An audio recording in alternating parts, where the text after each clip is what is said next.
Today, I'm walking you through a business plan that helps our clients do 10 times the national average in terms of sales. For over 20 years, I've dedicated my life to bringing you the very best selling, marketing, and business building strategies to keep your business thriving. Get ready to experience the success you've been searching for. Welcome to the Tom Ferry Show. Welcome to the Tom Ferry Show. This is one of the most important shows we do every single year, and that is helping you define and then design your next year to have it be your best year ever. That's right, my friends. It's time to do the business plan. So I'm going to do something different today. I'm actually going to give you the plan we're using with all of our coaching members that are helping them do 10 times the national average, giving you insight into the level of detail we're asking our members to plan and design their business, which is why they're selling so many properties. There's 1,000 cliches as to why we should plan versus not planning. Can we just move beyond that and just commit today to downloading this at tomferry.com and then writing your plan and doing as much as you can to make sure that nothing is left to chance. So let's go through the 9 parts of the business plan. Number 1 is you're going to break down everything that's happened so far this year. So by breakdown, I mean, what was your gross commission income? What was your sales volume? How many transactions did you do? How many were buy side? How many were sell side? What was your average sales price? What was your average retained commission percentage? Really important we pay attention to that one.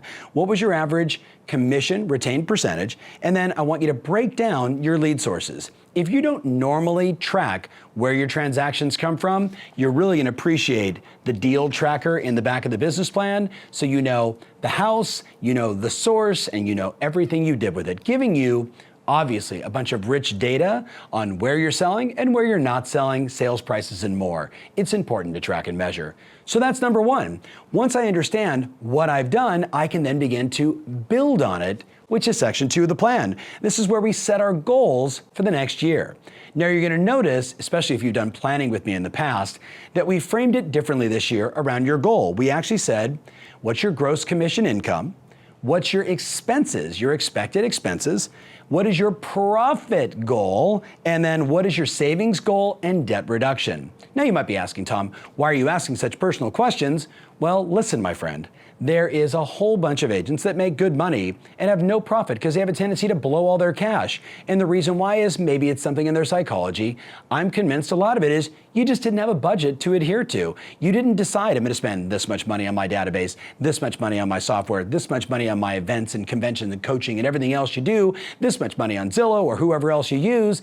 And by actually having a budget and then saying to yourself, I've got to get an ROI, you just become, awareness makes you just better, right? Because you know. So budget, but then profit. But then I want to know, how much money do you want to save this year?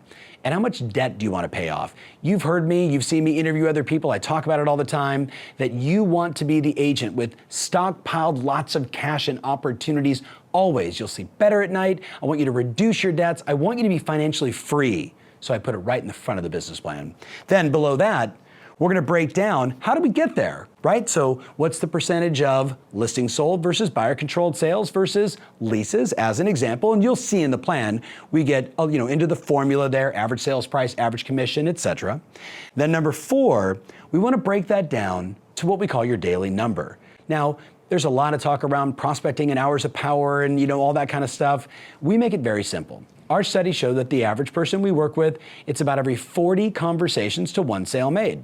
Now you can't call the same person 40 times and expect a transaction, but you can divide it equally between your database if you have a rich database. If you have a rich database with lots of people and lots of relationships, you can divide it in half your database and half new. This is why we want to go back to your deal tracker from this year to say, where are my transactions coming from, to make sure I'm adding more where I'm good and looking for opportunities of growth, which we'll get to in a minute. So you're going to take that 40 conversations to 1 transaction formula, and pretty simple. You're going to say, hey, I want to have 20 transactions. Well, that's 800 conversations, 400 to your database, 400 new. And then we ask you to break it down in the plan based upon 48 weeks. You might only work 40, you might only work 36. Some of you might even say you work 52. I doubt it. But once you have that breakdown, you say, now, based upon that, how many conversations per week and how many conversations per day. You're going to see it inside the plan. One of the things that we know is you don't want to have an odd number. You always want to round it up. So I can't have a goal of, say, 19 conversations in a week. Instead, I always want to round it up to 20. Now, this is where it gets fun. You divide that by 5 or 4. Let's make it by 4. I've got now 5 conversations a day. You're going to hear me say again, round it up. Now, you might be saying, Tom, you took my 800 number and it's now looking closer to, 870. Well, here's my response to you. Good. Because we both know you don't want to be a secret agent. The more people you talk to, the more conversations you're nurturing with your database, the more you're following up on leads that you're acquiring, or people inside your farm, or expired listings, or open houses, or whatever you work, those other ones, the more conversations, the better. That's how you win. So we want to get that down to that daily number. Now, from there, we want to look at lead sources. And for my coaching members, you're going to see it's plug and play. You just drop in everything else. For my non-coaching members, you're going to use the next part, which is creating your one-page strategic marketing plan for all of your lead sources. Getting ahead of myself. When you look at the lead sources we provide, we're going to say to you, here is all these different buyer lead options, all these different seller lead options. And you're going to, before you say, oh, I want to do it all, you're going to say, wait a minute, where does my business come from now? I do open houses and I do it pretty well. And I've got 5 deals from it. And I work my database and I got 6 transactions from it. And that was high or low. And I got 2 from, sign calls. And I got, 3 from, an online source. And so you know where your business comes from. And this is where we say now, ephemeralization. How do I do it better? How do I do what already works better? Make it a better client experience, make it more systematic. This is that one-page strategic marketing plan, which we're going to talk about. Then I say, what do I want to add? Now, I've watched a lot of agents say, oh my goodness, if I just did 2 here and 3 transactions there and added 4 here and I could do 6 there and there's 10 there based upon the total addressable market, the TAM we refer to it, you could get a little overwhelmed. I'd rather have 4 to 6 great lead sources as pillars of your business, each one bringing 6, 8, 10, 15, 20, 30, 80 transactions, than having 30 different things you're doing to get 1 or 2, right? This, for the average person, is just going to be overwhelming. So we want to have some focus around our database, the core 4, geographic farm, online lead sources, and that could be 2 or 3 as an example, open houses, expired listings, whatever floats your boat, right? But you want to have enough lead sources so if one falls apart during the year, that you have enough things in place to keep your business repeatable and scalable. Repeatable and scalable. Now, the next part, once we identify the ones we want to improve on and go after, is that we do take the time to build out that ideal one-page strategic plan for each of our lead sources. Now, we're really proud of the work that our coaches have done making this one-page plan for your database, your open houses, your online leads, whatever it may be, giving you a little more detail and a little more optics around conversion, drip campaigns, follow-up, and more to make sure that it's not just, hey, I'm going to do geographic farm and do a direct mail campaign, but we get layers deeper into the tactics that will ultimately get you the kind of conversion that you desire. Now, by the way, if you're watching this and you're saying, whoa, Ferry, I just like to say I want to make 100 grand and come on 7, and that's your planning process, I can appreciate that. And let me ask you a question. How's that working for you so far? Are you making the money you want? Are you building something repeatable and scalable? Are you proud of the work you've done? Or is it time for you to notch it up a little bit? You got to get to tomferry.com. You got to download this plan and you got to dig in and do the work. You will be so proud of yourself when you did it. Now, let's keep going. So you do the how do I get it? One-page strategic plan for each of the different pillars of your business, each of the different lead sources. So you might end up with 6, 8, 10 plans. It's up to you. It's your business. Then we go number 7 to creating your optimal daily, weekly schedule, and then your monthly projects. So you know the projects you want to be working on in January versus in April, open house month as an example. You want to be thinking about in September, hey, I'm going into the fourth quarter, what's the marketing plan? What's the adjustment? Am I doing a past client sphere event in November as an example? So it's giving you the opportunity to take your plan and start to think of it as projects that would be done strategically every single month. So again, I don't have to think, it's all by design. This is the planning process, my friends. And by the way, you can certainly look at multiple different project management software solutions, whether it's Trello or Asana. There's a whole bunch of them that are out there for those of us that want to have it digital and on your phone. I like the old do, doing, and done board, right? Here's the projects. This is what I want to do. This is when I want to get it done, right? This is what I'm doing. Old school. I like it up and visual. You have to decide. But I know this. It can't just be sitting inside this plan. It's got to become something that you're working on all the time, up in visual or inside a project management solution. Keep going here. Number 8, you're going to see inside the plan, we ask you to do a little self-assessment. You would think of it as like a SWOT analysis, right? Strengths, weaknesses, opportunities, and threats in 6 different parts of your business, from your listing presentation to your conversion to your marketing as an example. So you can say to yourself, this is clearly an area of improvement for me. This is maybe where I'm going to want to put my concentration on training and education and getting better and masterminding and coaching around these areas of improvement, right? So I'm focusing on that versus just focusing on my strengths, which I could be over-indexing and missing opportunities. So there's that SWOT analysis.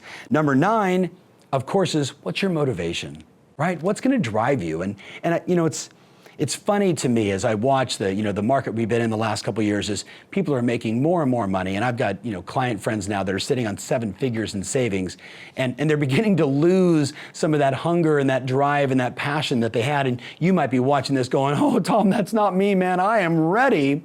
Regardless, I always go back to, why are you doing it? What's important to you? Right? Is it pride? Is it contribution? Is it significance? Is it the desire to contribute and do good? Right? Is it selfish? Do you have revenge on your mind? I really don't care what the driver is, but we all know each of us has to figure out what is our motive to action, our motivation, right? Motive to act. You figure that out, which we give you a nice little process to do, and we're going to get that fire in the belly, getting you focused on doing the work that ultimately makes this plan come to life. And then the last one.